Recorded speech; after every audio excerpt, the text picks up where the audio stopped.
यहाँ पर महाराज जनक उनको लेकर आए अपने राज्य में, अपने सिंहासन पर बिठाया, सुंदर आसन दिया और सबसे सुंदर भवन में उनकी रहने की व्यवस्था की, क्योंकि जो जैसा अतिथि उसका स्वागत वैसा।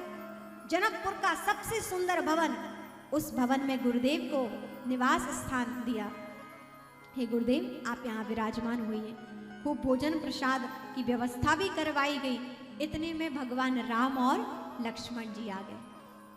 अब जो ही गुरुदेव को प्रणाम किया राम लक्ष्मण जी ने, और जनक जी की दृष्टि पड़ी भगवान राम पर, और जैसे ही दृष्टि पड़ी भगवान राम पर तो जनक जी महाराज तो स्थिर हो गए, मानो शरीर में प्राण ही नहीं है, ऐसे खड़े हो गए, जड़ की भांति मूर्ति बन गए।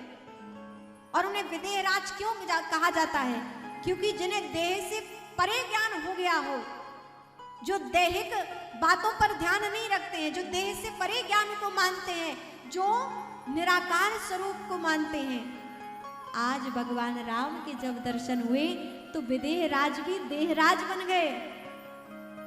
कहते हैं उन्हें भी साकार में उनका मन लग गया। प्रभु की सुंदरता, प्रभु की दिव्यता के दर्शन करते करते उनके नेत्र थक नहीं रहे हैं, अपलक नेत्रों से निहार रहे हैं। विश्वामित्र जी ने कहा, हे विदेहराज जनक, आप तो परम ज्ञानी, परम तपस्वी हैं, धर्म धुरंधर हैं, और आप इन्हें इस बात ही निहार रहे हैं। आप तो निराकार का दर्शन करने वाले हैं, आज साकार में मोह फंस गया आपका। जनक जी ने कहा, भगवान आपने सही बात कही, मैं निराकार का दर्शन करने वाला आज जब इन राजकुमार को देखा है तो मेरा मन अनायासी इनके चरणों में फंस गया है, इनकी मोहनी मूरत में फंस गया है। भगवान कृपा करके बताइए सुंदर राजकुमार कौन है? इनकी दिव्यता से तो लगता है कि जैसे कोई मुनि हो, और वेशभूषा से लगता है कोई राजकुमार हो। इनका परिचय देने की कृपा करें। तो विश्वामित्र मुनि भगवान का लौकिक परिचय देते हैं। आध्यात्मिक परिचय तो ये है कि भगवान परब्रह्म परमात्मा है, लेकिन लौकिक परिचय क्या दे रहे हैं कि कौन है ये?